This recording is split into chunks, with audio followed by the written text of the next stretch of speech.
مولاي صل وسلم دائما أبدا على حبيبك خير الخلق كلهم مولاي صل وسلم دائما أبدا على حبيبك.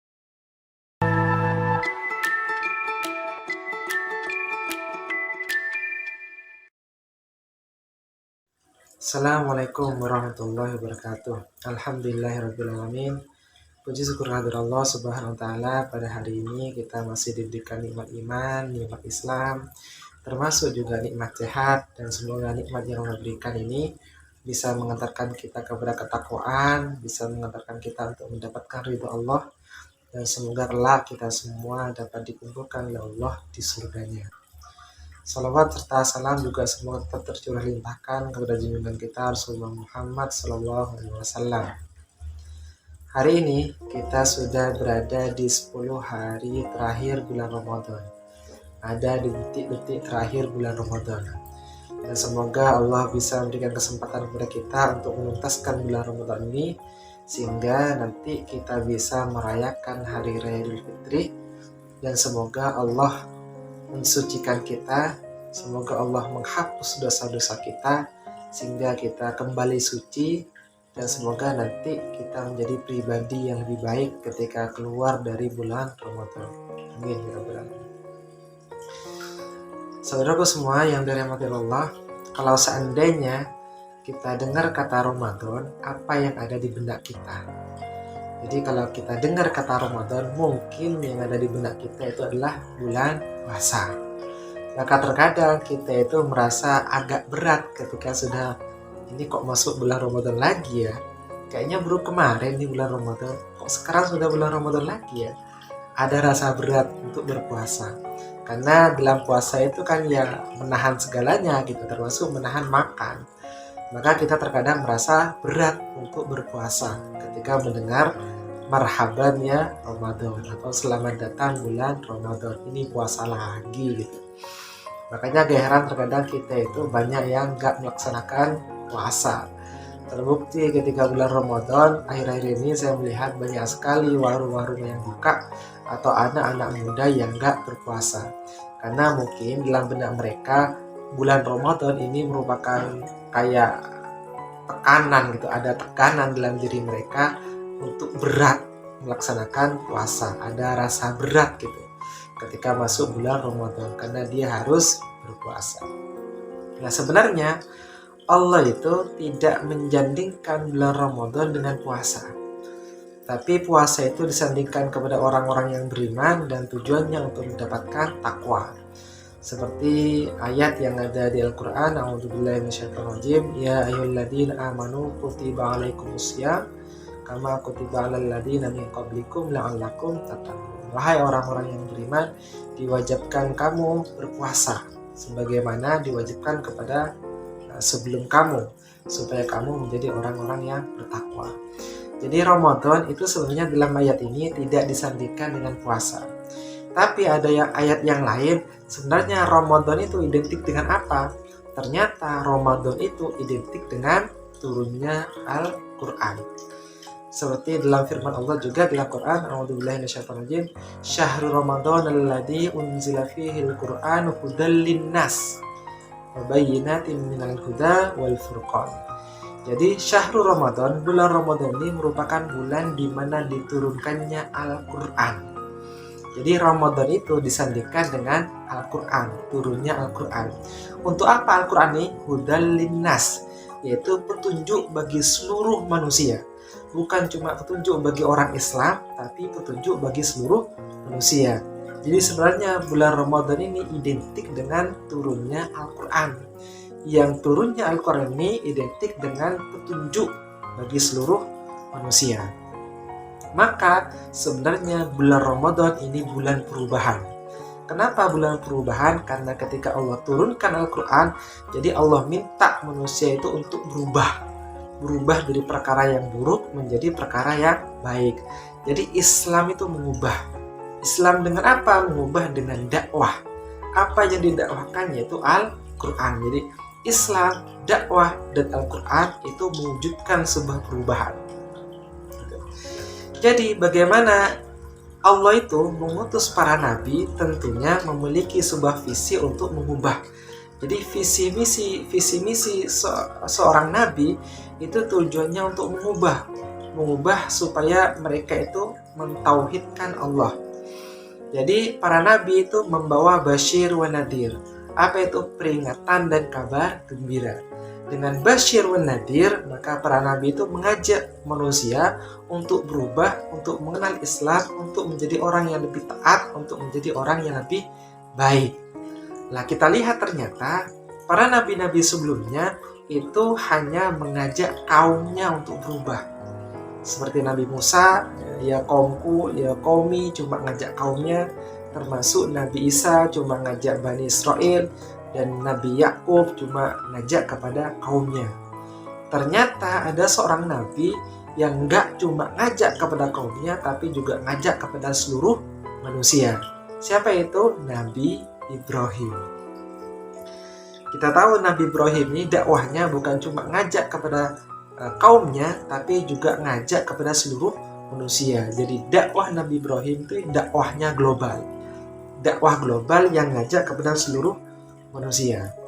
Dan kita lihat ternyata Nabi Ibrahim itu hampir sama dengan Nabi Muhammad. Sampai Nabi Ibrahim itu disandingkan dengan Nabi Muhammad karena ada persamaan gitu. Misal ya, dalam salat kita, Allahumma sholli ala Sayyidina Muhammad wa ala ali Sayyidina Muhammad kama shallaita ala Sayyidina Ibrahim wa ala ali Sayyidina Ibrahim wa barik ala Sayyidina Muhammad wa ala ali Sayyidina Muhammad kama barakta ala Sayyidina Ibrahim wa ala ali Sayyidina Ibrahim. Jadi ada kesamaan antara Nabi Muhammad dengan Nabi Ibrahim. Sampai disandingkan gitu, salawat kepada Nabi Muhammad juga salawat kepada Nabi Ibrahim. Memberkahi, berkah kepada Nabi Muhammad juga berkah kepada Nabi Ibrahim. Nah, ternyata Nabi Ibrahim dengan Nabi Muhammad itu ada kesamaan gitu. Misal juga terkadang syariat Nabi Muhammad itu nggak beda jauh dengan syariatnya Nabi Ibrahim. Misal ya, tentang rukun Islam. Yang pertama itu syahadat. Nah, siapa bapak syahadat atau bapak tauhid? Syahadat ini kan tauhid. Siapa bapak tauhid? Yaitu Nabi Ibrahim. Syahadat. Yang kedua itu adalah sholat. Ternyata sholat itu Nabi Ibrahim juga sholat gitu. Misalkan ya, ketika Allah bersabda, Allah firman dalam Al-Quran surah Ibrahim ayat 40, Rabbi ja'alni muqimas sholat wa min dzurriyyati Rabbana taqabbal du'a. Ya Tuhanku, jadikanlah aku dan anak cucuku orang yang tetap melaksanakan sholat. Jadi Nabi Ibrahim juga sholat, hampir sama seperti syaratnya Nabi Muhammad. Selanjutnya misalkan tentang syariat haji. Jadi Nabi Ibrahim juga mensyaratkan haji, termasuk kayak lempar jumroh, tawaf, dan semacamnya. Itu juga syariatnya Nabi Ibrahim. Dalam surat Al-Baqarah juga Allah berfirman, dan ingatlah ketika kami menjadikan rumah itu Baitullah, tempat berkumpul bagi manusia dan tempat yang aman, dan jadikan sebagian makom Ibrahim tempat sholat. Jadi Nabi Ibrahim juga sholat gitu. Syariat puasa. Jadi Nabi Ibrahim juga puasa ternyata. Ketika Nabi Ibrahim itu mau dibakar oleh Raja Namrud, maka pada saat itu Nabi Ibrahim sedang berpuasa. Apalagi? Puasa zakat. Zakat itu ada pada syaratnya anak dari Nabi Ibrahim. Siapa itu? Nabi Ismail. Dan Nabi Ismail tahunnya dari siapa? Tentu tahunnya dari bapaknya, Nabi Ibrahim. Ini dalam Al-Quran surat Maryam. Jadi Allah menjelaskan, wadkur fil kitab Ismail innahu kana shadiqal wa'di wa kana rasulan nabiyya wa kana ya'muru ahlahu bis salati waz zakati wa kana 'inda rabbih mardiya. Dan ceritakanlah Muhammad kisah Ismail dalam kitab Al-Quran. Dia benar-benar seorang yang benar janjinya, seorang rasul dan nabi, dan ia menyuruh ahlinya untuk bersembahyang dan menunaikan zakat. Jadi hampir sama gitu. Jadi syahadat Nabi Ibrahim dengan Nabi Muhammad sama. Yang kedua, sholat. Sholat juga Nabi Ibrahim juga sholat. Syariatnya Nabi Muhammad juga sholat. Zakat sama. Puasa sama, apalagi haji. Berarti Nabi Ibrahim dengan Nabi Muhammad ini ada kesamaan. Gitu. Dan seperti yang saya jelaskan tadi, bahwasanya dakwah Nabi Ibrahim itu membawa perubahan secara global. Gitu. Makanya Nabi Ibrahim itu meninggikan dasar-dasar Ka'bah ketika Ka'bah itu rendah gara-gara kena banjir di zamannya Nabi Nuh, maka Nabi Ibrahim itu meninggikan dasar-dasar Ka'bah. Ketika Nabi Ibrahim itu meninggikan dasar-dasar Ka'bah, maka Nabi Ibrahim itu berdoa. Ketika selesai meninggikan dasar-dasar Ka'bah, maka Nabi Ibrahim itu berdoa. Apa aja doanya? Yang pertama, ya Allah, jadikan tempat ini adalah tempat yang dipenuhi buah-buahan. Itu yang pertama. Yang kedua, ya Allah, jadikan penduduk di tempat ini penduduk yang baik.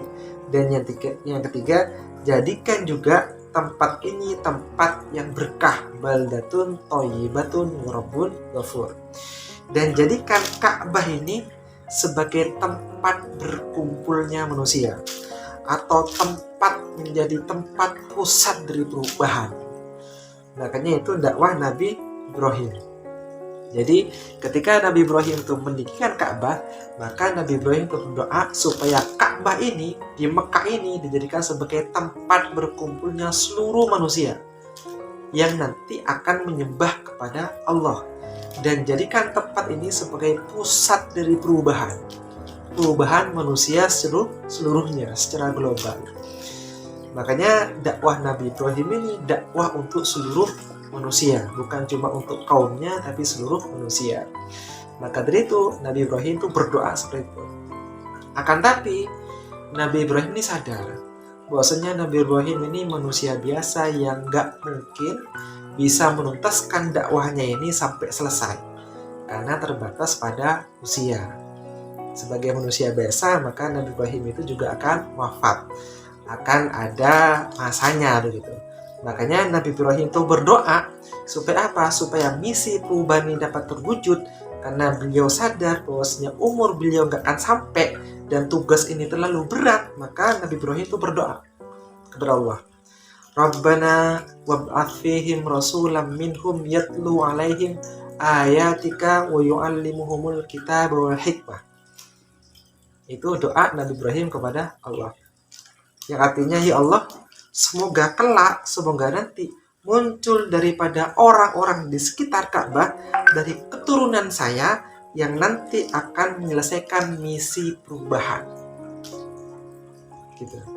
Jadi Nabi Ibrahim itu sadar bahwasanya beliau itu tidak akan mampu atau sulit gitu untuk menyebarkan Islam itu kepada seluruh manusia yang ada di dunia. Makanya Nabi Ibrahim itu berdoa, Rabbana wab'ats fihim rasulam minhum. Ya Allah, semoga nanti muncul dari keturunan saya seorang rasul yang akan menyelesaikan misi perubahan. Maka setelah itu ternyata ketika Nabi Ibrahim berdoa, selang berapa tahun, maka doa Nabi Ibrahim itu dijabah oleh Allah. Maka Allah itu mengabulkan doa Nabi Ibrahim. Dengan apa? Dengan menurunkan seorang utusan Nabi dan Rasul yang terakhir, yaitu Rasulullah Muhammad SAW. Untuk apa? Untuk meneruskan misi perubahan yang sudah pernah dijalankan oleh Nabi Ibrahim. Gak cuma itu, gak cuma Allah itu mengutus seorang Rasul, tapi juga Rasulullah itu menurunkan kurikulum perubahan atau sebuah kitab yang mampu mengubah seluruh kehidupan manusia di dunia. Jadi Allah turunkan pengajar terbaik, termasuk Allah juga turunkan kurikulum terbaik gitu. Pengajar terbaik yaitu Rasulullah Muhammad SAW, dan kurikulum terbaik yaitu adalah Al-Quran. Maka Al-Quran itu diturunkan pada bulan Ramadan untuk apa? Hudan linnas, petunjuk bagi manusia, sebagai jawaban dari doa Nabi Ibrahim. Ya Allah, semoga kelak di daerah sini muncul keturunanku, yaitu seorang Rasul yang nanti akan membawa misi perubahan yang nanti Rasul itu nanti meneruskan perjuangan Nabi Ibrahim itu untuk menjadikan seluruh manusia itu beriman kepada Allah. Jadi ini luar biasa. Maka sebenarnya bulan Ramadan adalah bulan perubahan yang sebenarnya dulu pernah yang berdoa kepada Allah, yaitu Nabi Ibrahim, untuk mengubah seluruh manusia supaya manusia itu menyembah kepada Allah.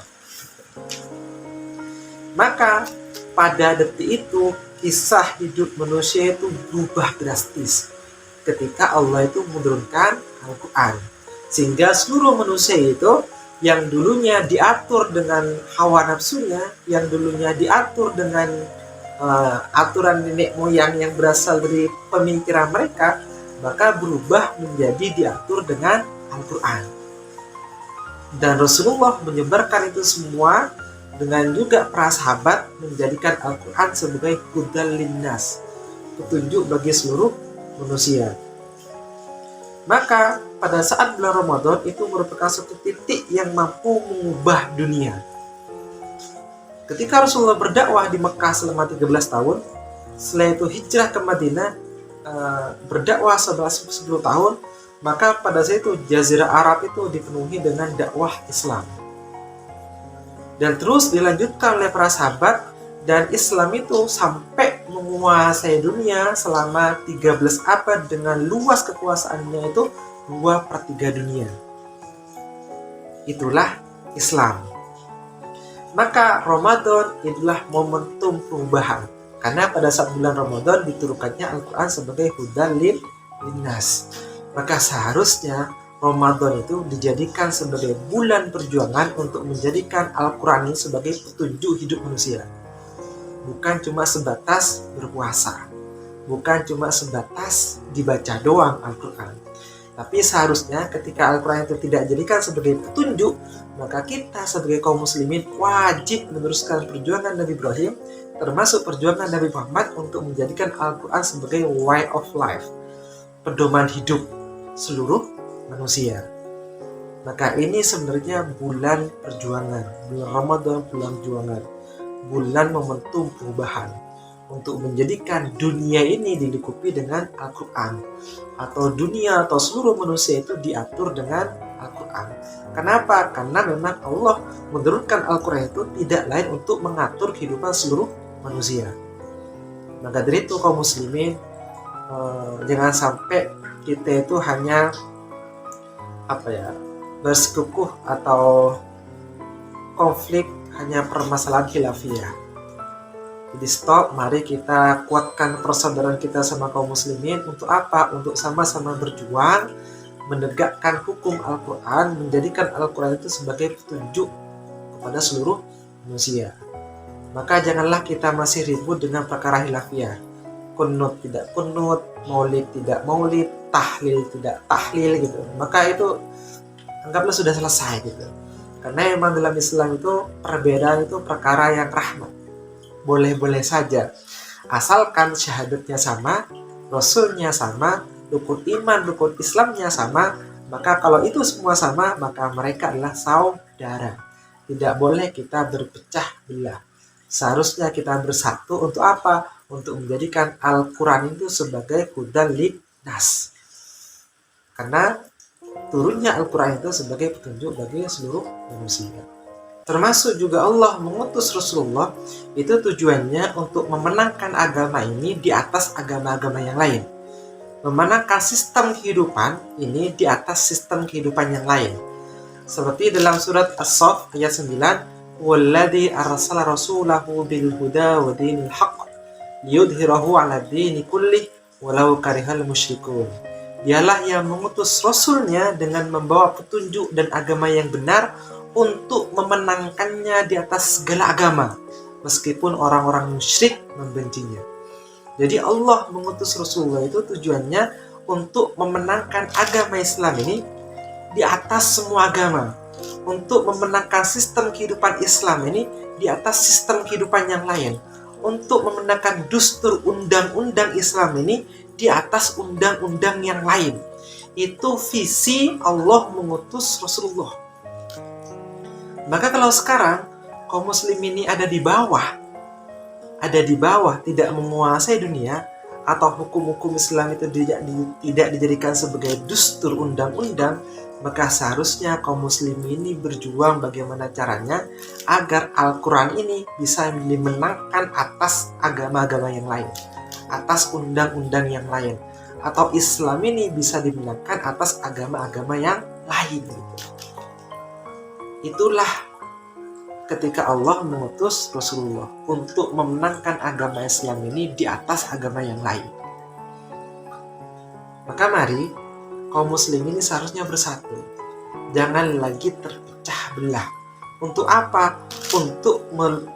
Untuk melanjutkan visi Rasulullah. Apa itu? Memenangkan agama Islam ini di atas agama yang lain. Memenangkan sistem kehidupan ini di atas kehidupan yang lain, yaitu Islam. Allah juga berfirman dalam Al-Quran surah Al-Isra, "Inna hadzal Qur'an yahdi lillati hi aqwam." Sungguhnya Al-Quran itu memberikan petunjuk kepada jalan yang lebih lurus. Maka kaum muslimin seharusnya hanya ingin diatur dengan Islam, gak pengen diatur dengan yang lain. Kenapa? Karena dia yakin semua yang berasal dari Allah itu pasti menghasilkan sebuah kebaikan. Jangan sampai kita malah mengaku muslim tapi nggak mau diatur dengan Islam, nggak mau diatur dengan Al-Quran. Ada nggak? Ada. Kaum muslimin yang ngaku Islam tapi nggak mau diatur Islam. Ada. Sampai Allah berfirman di dalam Al-Furqan, wa qala rasulu ya rabbi inna qaumi takhudhu hadzal qur'ana mahjura. Berkatalah Rasul, ya Rabb, sungguhnya kaumku menjadikan Al-Quran itu suatu yang tidak diacuhkan, mahjuro, suatu yang gak dipedulikan, atau suatu yang gak diperhitungkan Al-Quran itu. Maka banyak sekali kaum muslimin yang sebenarnya mengaku Islam tapi gak mau menggunakan Al-Quran sebagai petunjuk hidup. Marah mereka itu mengacuhkan Al-Quran. Maka apa balasan bagi orang yang mengacuhkan Al-Quran atau tidak mau menggunakan Al-Quran? Seperti sabda Allah dalam Quran, "Waman a'rada an dzikri fa inna lahu ma'isyatan dhanka wa nahsyuruhu yaumal qiyamati a'ma wa qad kuntu basira." Katanya Allah, dan barang siapa yang berpaling dari peringatanku, maka sungguhnya baginya penghidupan yang sempit dan kami kelak menghimpunnya dalam keadaan buta. Jadi barang siapa yang berpaling dari Al-Quran, maka Allah akan menjadikan kehidupannya dia sempit. Coba kita lihat, kondisi sekarang itu kondisi yang sempit.